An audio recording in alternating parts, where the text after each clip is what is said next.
اللهم صل على محمد وعلى اللهم صل على سيدنا محمد وعلى اللهم صل على سيدنا محمد.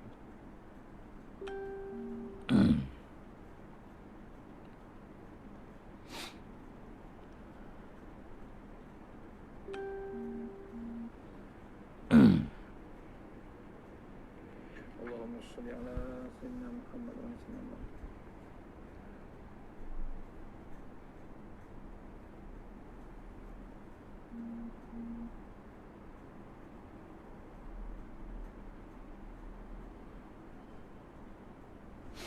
InsyaAllah sama-sama kita share untuk surau Al-Hidayah. InsyaAllah mohon share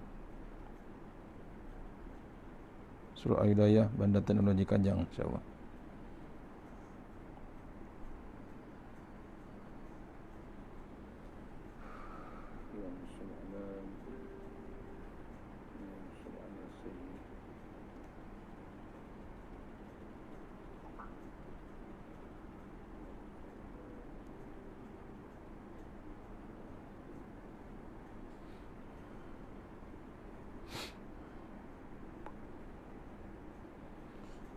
Mohon share insyaAllah begini.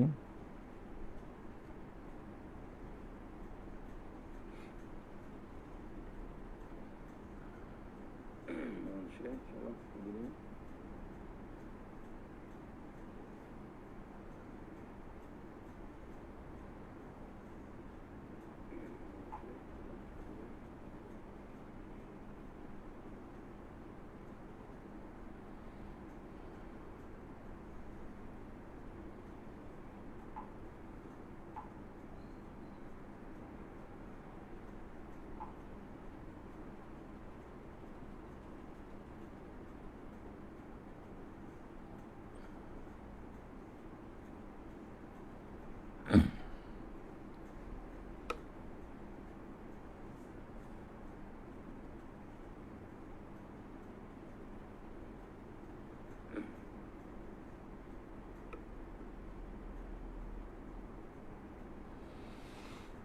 InsyaAllah.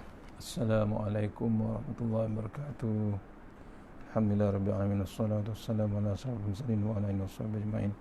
A'udzu billahi minan nar min syarril kuffar min ghadabil jabbar wal 'izzatu lillahi war rasulin. Allahumma ghnina bi halain haramik wa bi fadlika wa bismika Allahumma ya daim ya hayyu ya fardu ya witr ya ahad ya samad. Allahumma shalli ala Muhammad wa ala ali Muhammad.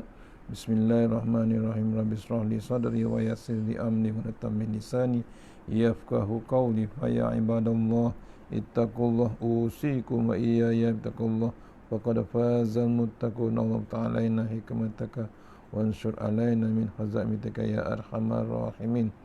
Bismillahirrahmanirrahim. Bismillah ma sya'allah la yasuqu ya Allah. Bismillah ma sya'allah la yasifu ya Allah. Bismillah ma sya'allah makana min ni'matin fa min Allah. Bismillah ma sya'allah la hawla wa la quwwata illa billahi aliyyil azim. Allahumma nas'aluka bi barakati syarifah antuhimar dunia. Amin ya rabbal alamin. Alhamdulillah jumpa kita untuk pengisian selepas subuh. Ya Allah, mudah-mudahan pengisian ini dapat kita bawa menghadap Allah Ta'ala yang Maha insyaAllah. Kita mula dengan surah Al-Fatihah. Iya kan.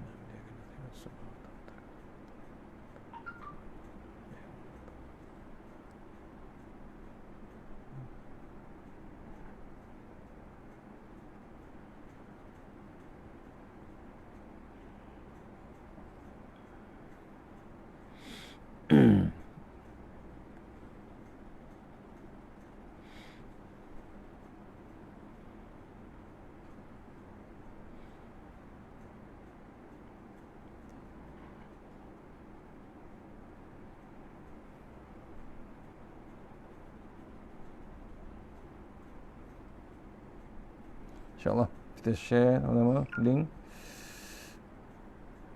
Mudah-mudahan pengisian pagi ini dapat kita bawa menghadap Allah Ta'ala insyaAllah. Kita terus sambung ayat 30 ya pagi ini untuk surau Al-Hidayah, Taman Teknologi, Bandar Teknologi Kajang. kupasan ayat 30 hingga 37. Kitab, pegang kitab kita baca nota My Quran Time. Kita rehat Tanbihul Ghafilin, kita baca nota My Quran Time, insyaAllah kita ulang kaji. Ini juzuk pertama lagi, surah Al-Baqarah. Sama-sama kita baca. A'udzubillahi minasyaitonirrajim. Sinopsis ayat 30 hingga 37. Ayat 30 hingga 33, manusia dijadikan sebagai khalifah di muka bumi dan diajari banyak bahasa. Ayat 34, Allah SWT memuliakan Adam dengan memerintahkan para malaikat bersujud. Ayat 35 hingga 37, Adam dan Hawa tinggal di syurga dan sikap syaitan terhadap mereka. Tiga bahagian, insyaAllah. Kita mula dengan surah Al-Baqarah ayat 30 hingga 33, insyaAllah. A'udzubillahi minasyaitonirrajim. Ayat menceritakan apabila manusia dijadikan khalifah.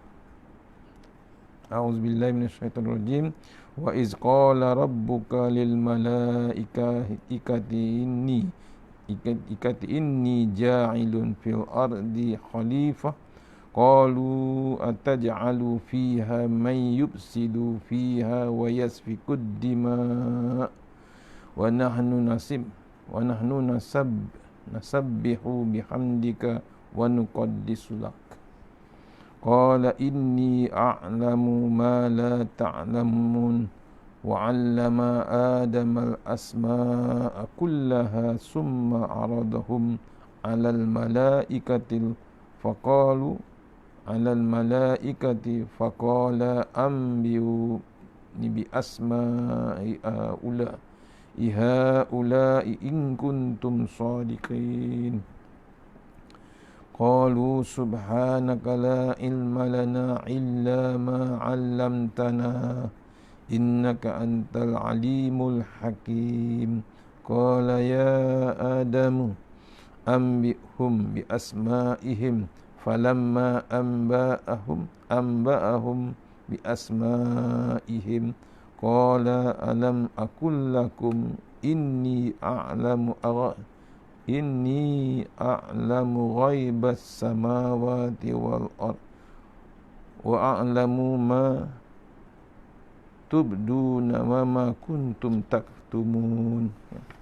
Ayat 30 hingga 33 surah Al-Baqarah menceritakan tajuk bagaimana manusia dijadikan Allah Ta'ala sebagai khalifah.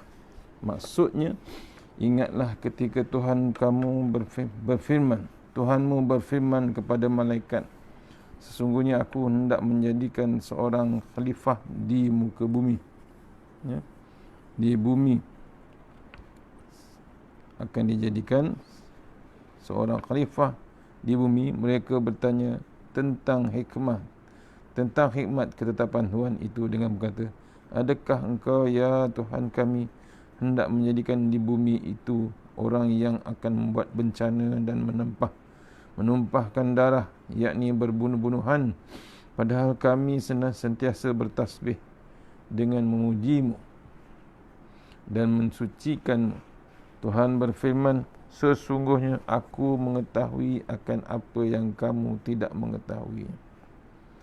Dia telah mengajarkan Nabi Adam akan segala nama benda-benda dan gunanya. Kemudian ditunjukkannya kepada malaikat.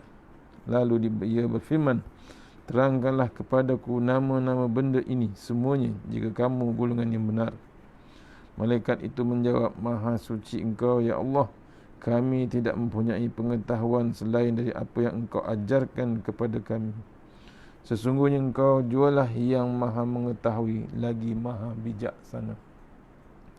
Allah berfirman, wahai Adam, terangkanlah nama benda-benda ini semua kepada mereka.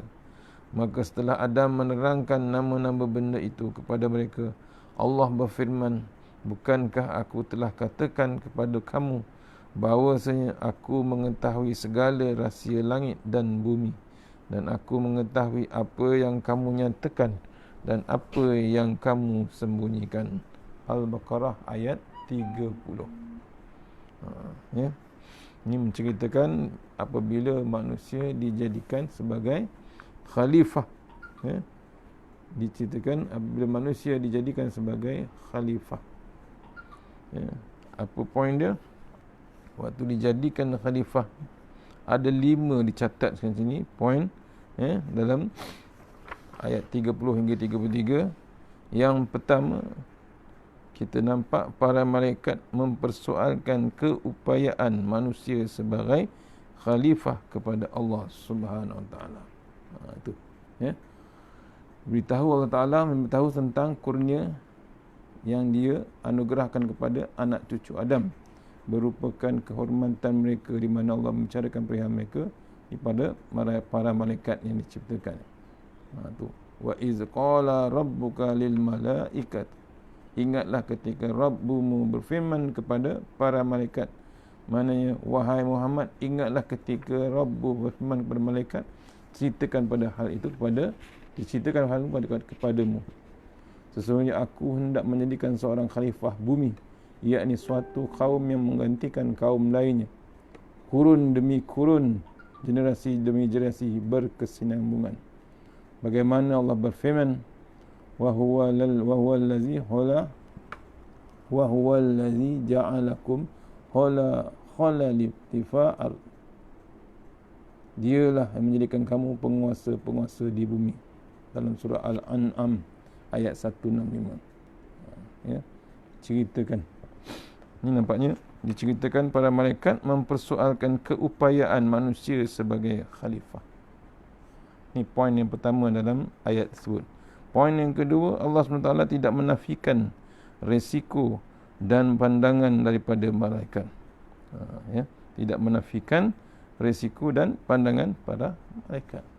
Yang ketiga, sebaliknya Allah SWT, aku tahu apa yang kamu tidak tahu mengenai potensi Adam. Bila malaikat, ya, menanya balik risiko, Allah balas balik dengan dia amat mengetahui. Dia tidak maksudnya dia tidak apa? Dia bukan tidak tahu, dia amat mengetahui atau maha mengetahui. Malaikat masih lagi tak tahu apa yang Allah tahu.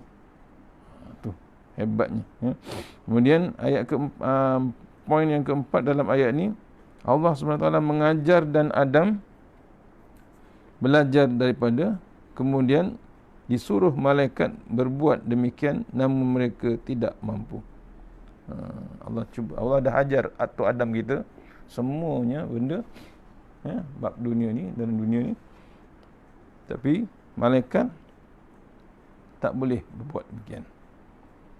Akhirnya Tok Adam yang ceritakan balik pada malaikat. Poin yang kelima, akhirnya malaikat mengakui, ya. Akhirnya malaikat mengakui potensi yang ada pada Nabi Adam sebagai khalifah. Hai malaikat, sehingga manusia boleh jadi khalifah di dunia. 5 poin dalam ayat 30 hingga 33. Ketika Allah memaklumkan pada para malaikat, sesungguhnya aku akan hendak menjadikan seorang khalifah di bumi. Malaikat menyuarakan perhatiannya kepada potensi makhluk ini terhadap melakukan kerosakan dan menumpahkan darah. Nampaknya malaikat nampak benda yang tak sepatutnya berlaku. Jika khalifah itu adalah pemegang amanah untuk melaksanakan perintah Allah SWT di atas muka bumi, mengapa yang dipilih menggalas tanggungjawab itu adalah jenis makhluk yang berisiko, kemudian membuat kerosakan dan menumpahkan darah? Mengapa Allah SWT tidak memilih makhluk yang sememangnya taat dan sentiasa melaksanakan apa yang diperintahkan? Contohnya malaikat. Dalam catatan ni mengatakan, hakikatnya Allah SWT tidak menafikan risiko pandangan daripada para malaikat. Sebaliknya Allah SWT berkata, aku tahu apa yang kamu tidak tahu, yakni mengenai potensi Adam. Allah SWT tugasnya mengajar manakala Nabi Adam pula tugasnya belajar. Aktiviti ini menghubungkan nama dengan makna, seterusnya memproseskan maklumat menjadi knowledge ataupun ilmu. Apa yang diajar kepada Nabi Adam, Allah SWT bentangkan bulat-bulat kepada malaikat dan berkata, khabarkan kepadaku akan nama-nama semua itu, sebagaimana yang aku minta Adam lakukan. Jika kalian benar-benar terhadap apa yang kalian nyatakan tadi. Allah SWT menyuruh malaikat berbuat seperti mana Adam telah lakukan. Akan tetapi malaikat tidak mampu kerana ilmu mereka terhad pada apa yang Allah SWT ajarkan semata-mata. Lalu apa respon malaikat apabila mereka telah tidak mampu berbuat seperti mana Nabi Adam? Inilah doa yang selalu kita amalkan. Qalu subhanaka la ilma lana illa ma 'allamtana innaka antal alimul hakim. Maha suci Engkau ya Allah, kami tidak mempunyai pengetahuan selain dari apa yang Engkau ajarkan kepada kami. Sesungguhnya Engkau jugalah yang maha mengetahui lagi maha bijaksana. Amalkan doa ni, ya. Sesungguhnya risiko melakukan kerosakan dan menumpahkan darah memang ada, tetapi ia hanyalah kesan sampingan kepada potensi Nabi Adam dan keturunannya sebagai makhluk yang belajar. Memang setiap kali ada learn by mistake ataupun benda-benda yang sampai ke tahap musnahkan keadaan manusia. Pembelajaran sebagai kerja akal untuk menyokong keupayaan memilih antara baik dan buruk yang hanya diberikan kepada makhluk bernama manusia. Manusia ni makhluk yang bertuah. Sebab pembelajaran sebagai kerja akal untuk sokong keupayaannya memilih antara baik dan buruk yang hanya diberikan kepada makhluk yang bernama manusia. Itulah hikmah yang Allah jadikan. Allah SWT jadikan manusia sebagai khalifah. Rupanya di situ Allah SWT istimewakan manusia dengan ilmu pengetahuan. Dengan ilmu seorang manusia akan belajar dan berfikir. Bahkan tidak akan melakukan kerosakan dan menumpahkan darah. Akhirnya potensi mereka yang sebenarnya akan diserlahkan. Ya, ilmu itu penting. Ya, maknanya tak ada ilmu kita tak jadi apa. Itu hebatnya. Ya, sebab tu kita di dunia ni manusia sebagai umat manusia, umat akhir zaman, umat Rasulullah SAW, ya, diceritakan dalam kitab Tanbihul Ghafilin mesti ada ilmu. Ya, apa saja kita nak buat mesti ada bab ilmu. Dalam bab yang pertama kitab Tanbihul Ghafilin menceritakan bab ikhlas. Ya, untuk kita beribadah, untuk kita buat kebajikan, untuk kita terus hidup dalam dunia ni ada 4. Yang pertama dititik beratkan ialah bab knowledge, iaitu ilmu. Tanpa ilmu kita tak jadi apa. Ditulis dalam kitab tu banyak salah daripada tepatnya bila kita beribadat. Tanpa ilmu kita banyak kesilapan, banyak kesalahan. Pasal apa? Tak ada ilmu. Sama juga nak jadi jurutera, nak jadi accountant, pasti ada ilmu. Kita nak solat pastikan ada ilmu. Tak ada ilmu tak jadi solat kita. Dia ada 4. Ya. Yang saya ingat ada 4 untuk buat ibadah atau buat kebajikan dalam dunia. Yang pertama ilmu. Yang kedua mesti ada niat. Yang ketiga mesti ada sabar. Yang keempat mesti ada tulus, ikhlas, membulat terus, melulu terus kepada Allah Subhanahu Wa Taala. 4 ni tak boleh dipisahkan. Ya, 4 ni tak boleh dipisahkan untuk kebajikan ataupun ibadah kita di dalam dunia. Itu yang diceritakan di sini. Al-Baqarah, ilmu tu hebat. Allah beri manusia, Allah istimewakan manusia dengan adanya bab ilmu. Itulah hikmah yang Allah sediakan manusia, bahawa khalifah rupanya di situ Allah SWT istimewakan manusia dengan ilmu pengetahuan. Dengan ilmu seorang manusia akan belajar dan berfikir, bahkan tidak akan melakukan kerosakan dan menumpahkan darah. Akhirnya potensi mereka yang sebenarnya akan diserlahkan. Bila manusia tak ada ilmu, habis. Tak ada ilmu Al-Quran, tak mengaji Al-Quran, tak tahu bab Al-Quran langsung, habis. Ya, apa yang dikerjakan? Dunia saja. Bila ada bab Al-Quran, dia tahu bab dunia, dia tahu bab akhirat. Itu yang kadang-kadang masih lagi terkejar-kejar dengan dunia, terkejar-kejar dengan pangkat, terkejar-kejar dengan kuasa, terkejar-kejar dengan harta dunia, terkejar-kejar dengan lara di dunia. Pasal apa? Ilmu yang ada, ilmu dunia saja. Tak nak mengaji, tak nak tengok Al-Quran, tak nak adakan masa dengan Al-Quran. Itu yang terkejar-kejar. Akhirnya Allah hantar peringatan sekarang. Lagi hebat berlaku sekarang di negara kita. Dah, ya, berlaku sampai 1000 lebih. Allah kes mendadak naik. Allah Akbar. Hanya kita kena ingat, ya, peringatan Allah Ta'ala tu terlalu hebat. Saya teringat waktu statement di Al-Azhar baca khutbah, menyatakan salah satu berlakunya bab COVID ni antaranya ialah itu satu peringatan daripada Allah Subhanahu Wa Ta'ala. Peringatan yang paling hebat untuk membalikkan manusia kepada Allah, balik kepada kitab Allah, kepada Rasulullah SAW. Ini pun dah dinyatakan di Tuan Guru Harudin, ya, mengingatkan kita suatu masa nanti Allah akan turunkan musibah.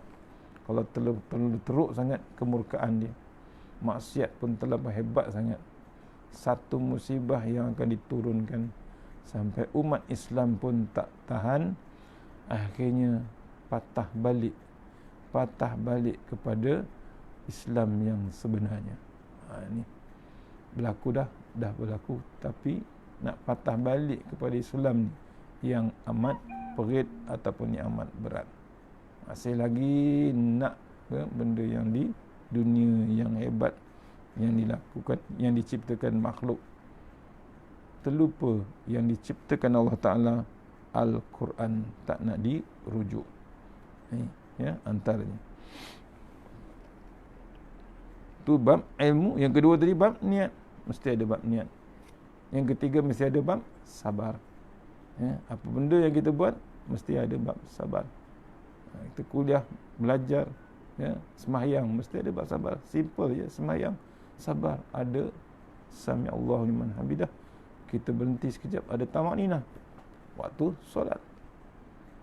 Yang keempat, tulus ikhlas lillahi ta'ala, membulat terus kepada Allah Subhanahu Wa Ta'ala. Tu bila ada ilmu, bila ada niat, bila ada sabar, bila ada ikhlas pada Allah Ta'ala. Tu penting, ya. Tu keistimewaan manusia, Allah jadikan manusia sebagai khalifah. Rupanya di situ Allah mengistimewakan manusia dengan ilmu pengetahuan. Malaikat tak sampai level tu, ya. Dengan ilmu manusia akan belajar dan berfikir, bahkan tidak akan melakukan kerosakan. Tu ilmu, amal, ya. Baca, faham, amal. Betul tu. Maksudnya kita ni baca Quran, bau bab faham dia Quran, dan akhirnya kita beramal. Akhirnya masuk ayat yang ke-34 hingga 36. Di sini menyatakan ujian Allah kepada malaikat, iblis dan Adam. Allah test tiga makhluk ni. A'udzubillahi minasyaitonirrajim. Wa iz qulna lil malaikati isjudu li adama fasajadu illa iblisa aba wastakbara wa kana minal kafirin. Wa qulna ya adam askun anta wa zawjukal jannata wa kula minha ragadan haitsu syi'tum wa la taqraba hadhihi syajarata fatakuna minal zalimin. Fa'azallahuma syaitanu anha fa'akhrajahuma mimma kana fih wa qulna bitu ba'dukum li ba'din aduwwun walakum fil ardi mustaqarrun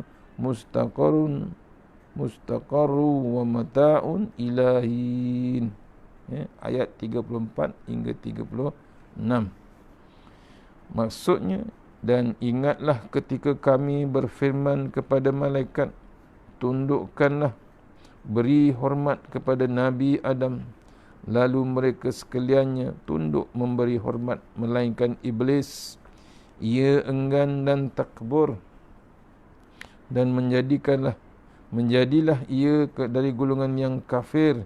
Dan kami berfirman, wahai Adam, tinggallah engkau dan isterimu dalam syurga, dan makanlah dari makanannya sepuas-puasnya, apa sahaja kamu berdua sukai. Dan janganlah kamu hampiri pokok ini, yakni jika kamu menghampirinya, maka akan menjadilah kamu daripada golongan orang-orang yang zalim. Setelah itu maka syaitan menggelincirkan mereka kedua dari syurga itu dan menyebabkan mereka dikeluarkan dari nikmat yang mereka telah berada di dalamnya.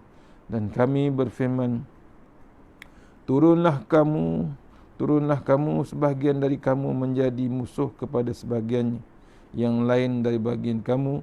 Semua disediakan tempat kediamanmu di bumi, serta mendapat kesenangan sehingga di suatu masa nanti, iaitu mati. Setelah itu maka syaitan menggelincirkan mereka berdua dari surga itu dan menyebabkan mereka dikeluarkan dari nikmat yang mereka telah berada di dalamnya. Dan kami berfirman, turunlah kamu dan sebahagian dari kamu menjadi musuh kepada sebahagian yang lain, dan bagi kamu semua disediakan tempat kediamanmu di bumi, serta mendapat kesenangan hingga di suatu masa, yakni masa mati. Al-Baqarah ayat 34 hingga 36. Ini ceritakan keadaan Tok Adam kita akhirnya duduk dalam syurga. Kemudian dipesan janganlah hampiri satu pokok. Kemudian bila hampir juga akan jadilah kamu sebagai golongan orang-orang yang zalim. Kemudian syaitan menggelincirkan mereka sampailah ke bumi, akhirnya dikeluarkan. Sebab selepas malaikat ditunjukkan potensi yang ada pada diri Adam, maka seterusnya terjadilah ujian daripada Allah Subhanahu Wa Taala. Ujian yang dimaksudkan adalah ujian kepada malaikat, iblis dan manusia, yakni Adam. Apakah ujian itu? Iaitu sujud. Dalam terminologi akidah terdapat dua perkara mengenai sujud. Yang pertama adalah sujud dalam rangka ibadah yang hanya boleh dilakukan untuk Allah Subhanahu Wa Taala. Kedua, sujud tahiyah ataupun sujud penghormatan. Perintah sujud kepada Nabi Adam adalah sujud penghormatan, bukan sujud pada macam sujud pada Allah Taala. Itu yang saya diperintahkan kepada syaitan, iblis. Ujian daripada bagi malaikat dan iblis adalah perintah sujud kepada Nabi Adam alaihissalam. Allah SWT menyeru, wa iz qulna lil malaikati isjudu li adama fasajadu illa iblis aba wastakbaru wa kana minal kafirin. Ingatlah ketika kami berfirman kepada para malaikat, sujudlah kepada Adam, sujudlah kamu kepada Adam, maka bersujudlah mereka kecuali iblis. Ia enggan dan takabur dan termasuk orang golongan yang kafir. Al-Baqarah ayat 34. Diminta para malaikat, iblis untuk sujud, maksudnya memberi penghormatan kepada Tok Adam. Apa yang berlaku pada ujian tersebut, malaikat telah lulus dengan cemerlang, tetapi tidak bagi iblis. Beza malaikat dengan iblis. Malaikat tidak pernah membantah terhadap permintaan Allah Subhanahu Wa Taala. Atas dasar itulah malaikat diberi keistimewaan sehingga diciptakan daripadanya cahaya yang amat bernilai. Malaikat telah melakukan sujud penghormatan kepada Adam atas arahan Allah Subhanahu Wa Taala, tetapi iblis mengingkari arahannya. Itu dia enggan. Dalam sini ditulis perkataan enggan, maksudnya aba ialah enggan. Perkaitan ini maksud tidak mahu mengikut arahan orang yang berkuasa berbanding kita. Contohnya, arahan daripada Abang Alung supaya mengemas rumah, tapi kita tapi kita yang adik-adiknya tidak berpuas hati dengan arahan tersebut dan engkar untuk melakukannya. Itu maknanya kita diarahkan Allah Ta'ala untuk sembah, tapi kita engkar. Itu maksudnya enggan dia. Ataupun dipanggil persoalannya satu lagi, engkar. Dalam cerita ini, iblis yang engkar kepada perintah Allah Subhanahu. Awal lagi, dulu lagi, iblis memang hebatnya dengan Allah Ta'ala. Maksudnya engkar ni dikaitkan dengan perkataan wastakbara. Wastakbara ni maksudnya ingkar, maksudnya takabbur. Takabbur maksudnya sombong dengan Allah Subhanahu Wa Taala. Kerana ada perasaan sombong di dalam hatinya. Ini kerana iblis merasakan dirinya besar, hebat. Ia fikir ia lebih mulia daripada Nabi Adam kerana ia dijadikan daripada api dan lebih mulia berbanding dengan makhluk yang dijadikan daripada tanah, iaitu manusia. Dia terasa hebat iblis ni. Maksudnya kita jangan buat perangai macam iblis.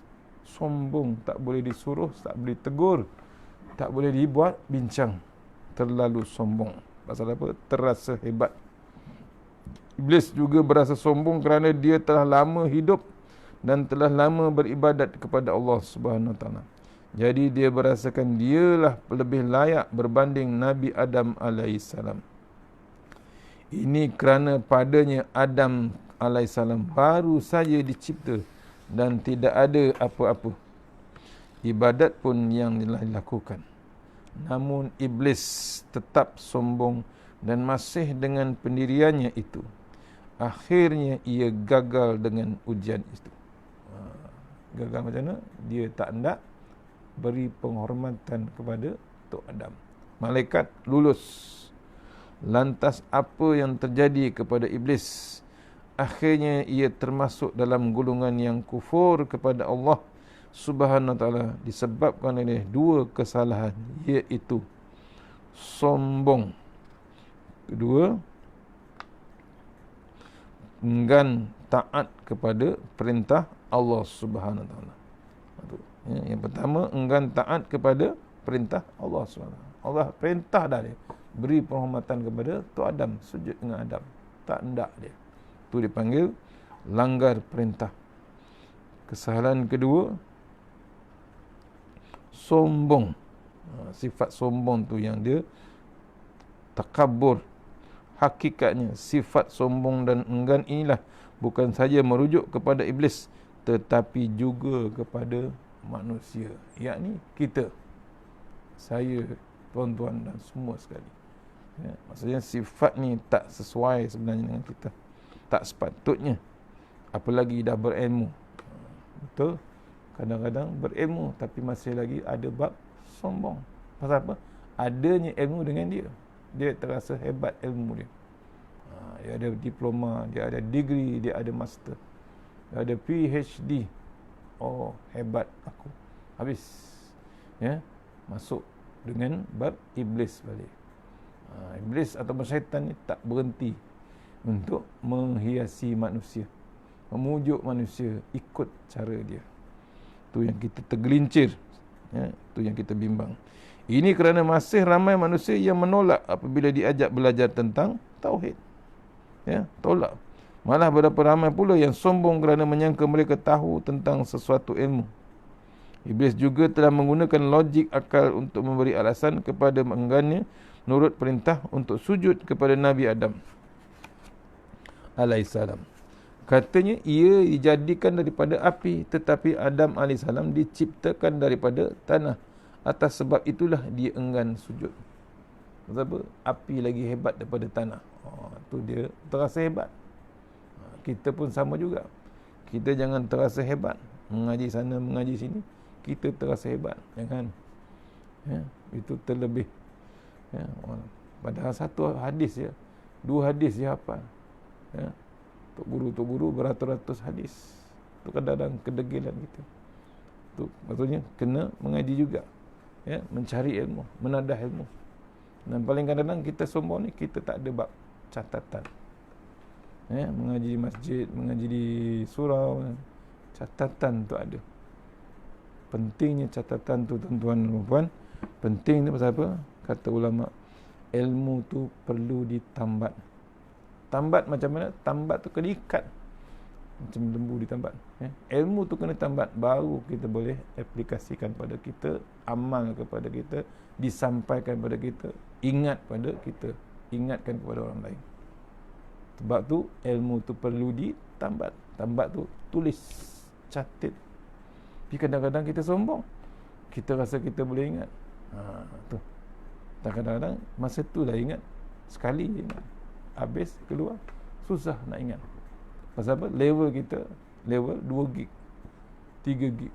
Tapi kita rasa kita level 16 gig. Silap lah. Ya. Kadang-kadang masuk telinga kanan, keluar telinga kiri. Tu antaranya. Ya. Kadang-kadang ada buat sombong sikit, sombong. Sombong tu tenang. Masjid pun sama, sombong. Kita kadang-kadang ke masjid, memang rajin ke masjid, tapi kita dah booking awal-awal tempat tu. Duduk bawah kawasan kipas, duduk di depan aircon. Pasal apa? Kita tak nak tempat lain, itu tempat kita. Tu kadang-kadang sombong kita. Imam kata rapatkan saf, luruskan saf. Kita sombong juga, nak duduk yang tempat yang selesa. Tak boleh bagi orang rapat-rapatkan dia. Akhirnya bila kesombongan tu berlaku di dalam masjid ataupun surau, Allah sekarang jarakkan kita sembahyang. Dah berlaku sekarang. Sila jarakkan, ya, social distance. Sampai sembahyang pun kita tak boleh rapatkan saf. Allah tuan-tuan, ya, hilang, makin lama makin hilang pahala nikmat sembahyang. Pahala sembahyang tu dikurangkan lagi sampai tak boleh rapatkan saf. Pasal apa? Kesombongan kita waktu sembahyang. Tengah sembahyang tu sombong. Suruh luruskan tumit kita. Ya, ni sekarang yang boleh buat, luruskan tumit. Itu pun kadang-kadang tak. Sekarang sembahyang sendiri-sendiri, bawa sejadah. Tak boleh ramai-ramai. Register dulu, online dulu. Ya, dah ambil wuduk, tak boleh, bersihkan dulu, sanitizer. Masuk tak boleh juga. Cek suhu badan. Ya, 37 ke bawah sila masuk. 37 ke atas sila balik rumah, sembahyang sendiri. Allah tuan-tuan. Tu kadang-kadang kesombongan kita tak bukan berlaku pada orang yang jahat ataupun sombongan waktu ke masjid ataupun surau. Ni kadang-kadang kita kena ada bab sesalan yang kita dah lakukan sebelum ini. Tu dia. Tu kadang sombong tak nak ke masjid. Sampai berumur pun tak nak ke masjid. Bila Allah perintahkan SOP, maksudnya tak boleh ke masjid sekarang. Baru sesal tak sudah. Bising pula dalam Facebook, dalam grup macam-macam. Tak boleh ke masjid. Waktu boleh ke masjid, berapa kerat yang boleh ke masjid ataupun ke surau. Ini kena renung kita. Pasal apa? Keegoan kita, pasal takabur ataupun sombongnya kita. Katanya ia dijadikan daripada api, tetapi Adam AS diciptakan daripada tanah. Atas sebab itulah ia enggan bersujud. Sombongnya iblis. Sombongnya iblis. Bagaimana pula dengan ujian kepada Nabi AS, Nabi Adam AS. Wa qulna ya Adam askun anta wa zawjukal jannata wa kula minha ragadan haitsu syi'ma wa la taqraba hazihi syajarata fatakuna minal zalimin.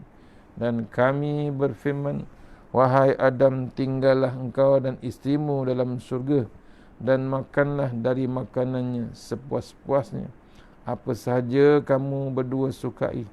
Janganlah kamu hampiri pokok ini, yakni jika kamu menghampirinya, maka akan menjadilah kamu dari golongan orang-orang yang zalim. Al-Baqarah ayat 35. Ini ujian untuk manusia bernama Tok Adam kita. Ujian kepada Nabi Adam AS adalah untuk menghindari sepohon pokok yang dilarang. Adakah lulus ujian ini? Jawapannya tidak. Ya. Adam dengan Hawa diuji. Persoalannya, siapakah yang menggoda Nabi Adam AS agar mengingkari larangan Allah Subhanahu Wa Taala? Adakah isterinya Hawa? Sebenarnya terdapat banyak perbincangan untuk isu yang siapa yang menggoda Nabi Adam AS. Di dalam agama Kristian mereka menyatakan bahawa Hawa menggoda Nabi Adam AS. Hal ini sekaligus menjadikan cara berfikir dalam setengah agama wanita sebagai punca daripada segala keburukan dan kemusnahan yang berlaku di atas muka bumi ini. Ia hanyalah pandangan daripada agama lain dan bukannya agama Islam. Dalam Islam pula, ayat ini jelas menerangkan bahawa fa'azallahuma syaitanu anha fa'akhrajahuma mimma kana fihi. Setelah itu, maka syaitan menggelincirkan mereka berdua dari syurga itu dan menyebabkan mereka dikeluarkan dari nikmat yang mereka telah berada di dalamnya. Al-Baqarah 36. Daripada ayat ni, berdasarkan ayat tersebut, Hawa bukanlah punca kepada baginda untuk mendekati pohon tersebut, bahkan syaitan. Maka syaitanlah yang telah mengeluarkan mereka dari syurga Allah Subhanahu Wa Taala.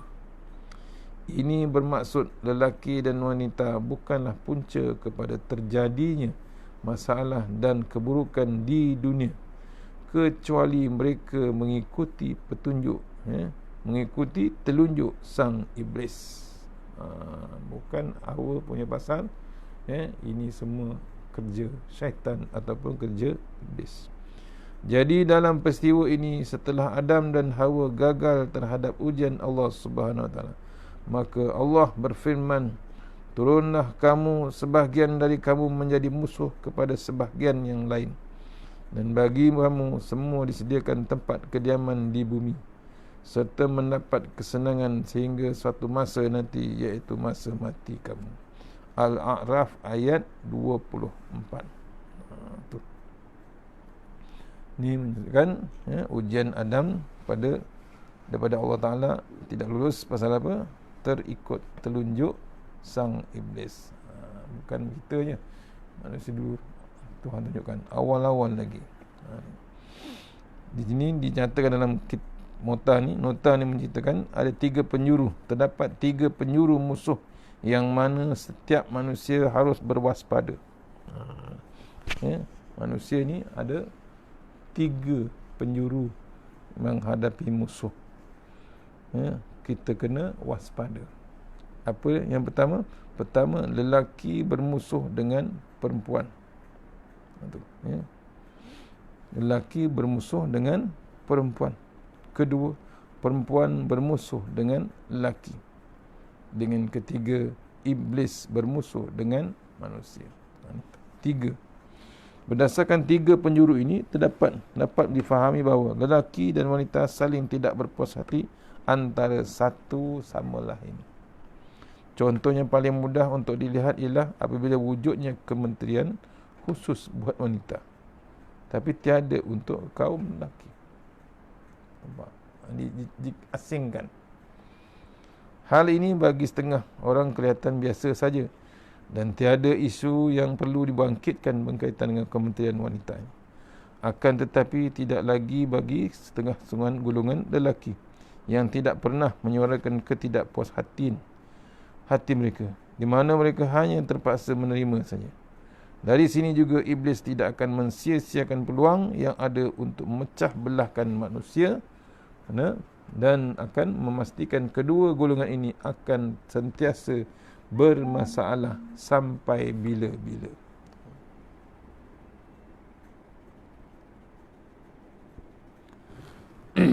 Justru waspadalah sentiasa dan jangan sekali-kali termakan dengan hasutan iblis.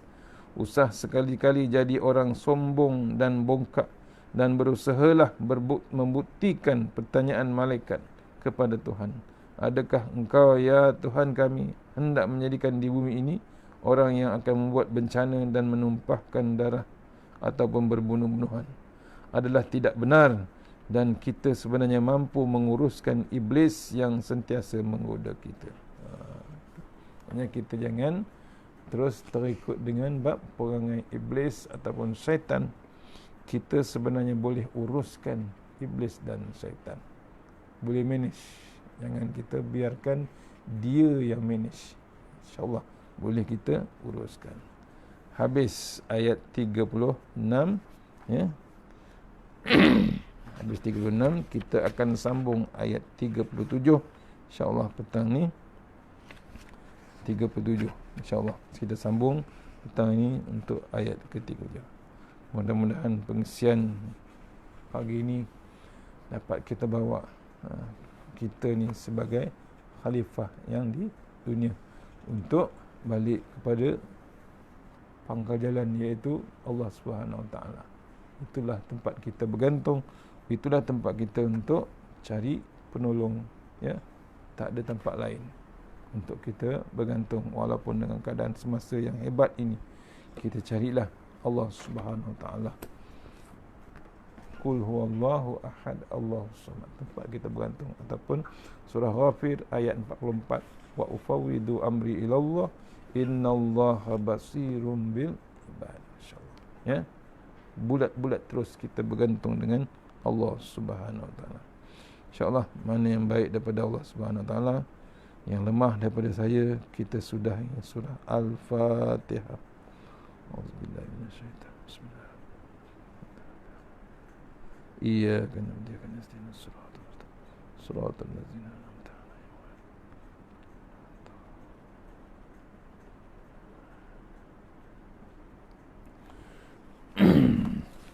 A'udzubillahi minasyaitonir rajim. Bismillahirrahmanirrahim. Allahumma tawwil a'marana wasa'i ajsadana wa nawwir qulubana wasabbit imanana wa ahsin a'malana wasi' arzaqana wa ilal khairi qaribna wa anil syarri minna wa hdina fid din wa dunya wal akhirah. Ya Allah, panjangkanlah umur kami, sihatkan badan kami, terangkan hati kami, tetapkan iman kami, elokkan amalan kami, luaskan rezeki kami, dekatkan kami kepada kebajikan, jauhkan kami daripada kejahatan, tunaikan hajat kami.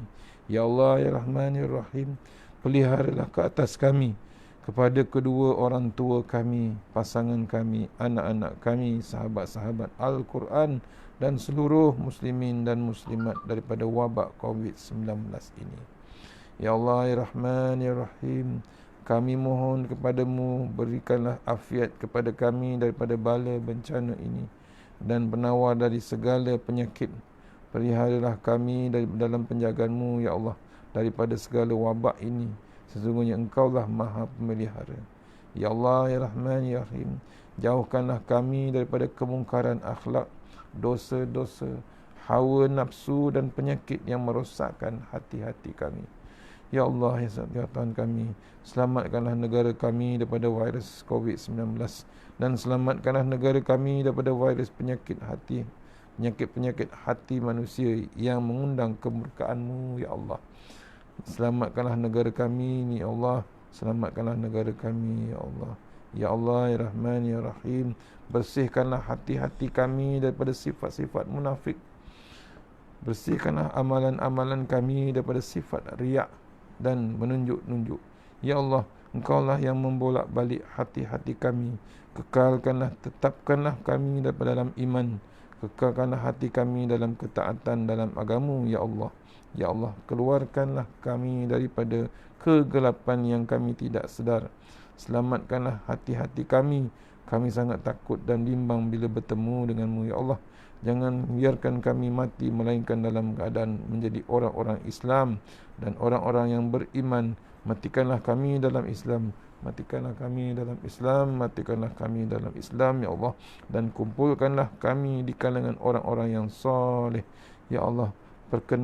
Perkenankanlah doa kami, ya Allah. Bismillahirrahmanirrahim. Bismillah, masyaallah la yasuku, ya Allah. Bismillah, masyaallah la yasrifu, subhanallah. Bismillah, masyaallah ma kana min ni'matin fa min Allah. Bismillah, masyaallah la ya'ti bil hasanati illa Allah. Bismillah, masyaallah la haula wala quwata illa billahil aliyyil azim. Allahumma anta rabbi la ilaha illa anta khalaqtani wa ala ahdika wa adika mastata'tu. A'udzubika min syarri ma sana'tu, abuluka bi ni'matika alayya wa abu bi zambi faghfir li fa innahu dzunuba illa anta. Tahasanna bi jabaru wa tasanna bi malakut dakhallazi la yamut. Isrif anna al bala wal waba innaka ala kulli syai'in qadir. Allahumma bihaqqil Fatihah wa sirril Fatihah, ya farijal hammi wa ya kashifal ghammi, ya man ibadi wa ya ham, ya dafi'al bala, ya Allah, wa ya dafi'al bala, ya Rahman, wa ya dafi'al bala, ya Rahim. Idfa'anal ghala wal waba wal fahsya wal munkar was suyufal mutalifah wasyada'idal mihan ma zahara minha wa ma batana fi balina hadza hasatan wa min buddha muslimin amma innaka la tamasya'u qadir. Bismillahirrahmanirrahim. Bismillahirrahmanirrahim. Asma. Bismillahillazi la yadurru ma'asmi azza. Bismillahil kafi. Bismillahil mu'afi. Bismillahillazi la yadurru ma'asmi syai'un fil ard wala fis samaa'i was samii'ul 'alim. Bismillahi ala nafsi wa dini. Bismillahi ala wa mali. Bismillahi ala kulli syai'in a'tani rabbi. Allahu akbar. Allahu akbar. Allahu akbar. Allahu rabbi la usyriku bihi syai'an nazjaruka wa jalla tanaruka wa taqaddasat asma'uka wa la ilaha ghairu. Allahumma inna a'udzubika min syarri kulli jabbarin anid wa a'udzubika min syarri kulli syaitanin marid wa min syarri qada'is su' wa min syarri kulli dabbah anta akhizun binasiyatiha inna rabbi ala siratim mustaqim. A'udzu bikalimatillahi tammah min syarri ma khalaq. Fallahu khairun hafizan arhamur rahimin. Ala ya'lamu man khalaqa wa latiful khabir. Ya hayyu ya qayyum bi rahmatika astaghis. Rabbana atina fid dunya hasanah wa fil akhirati wa qina azabannar. Wa sallallahu alaihi wasallam. Alhamdulillahi rabbil alamin. Assalamualaikum warahmatullahi wabarakatuh. InsyaAllah kita jumpa petang ni kuliah maghrib online untuk surau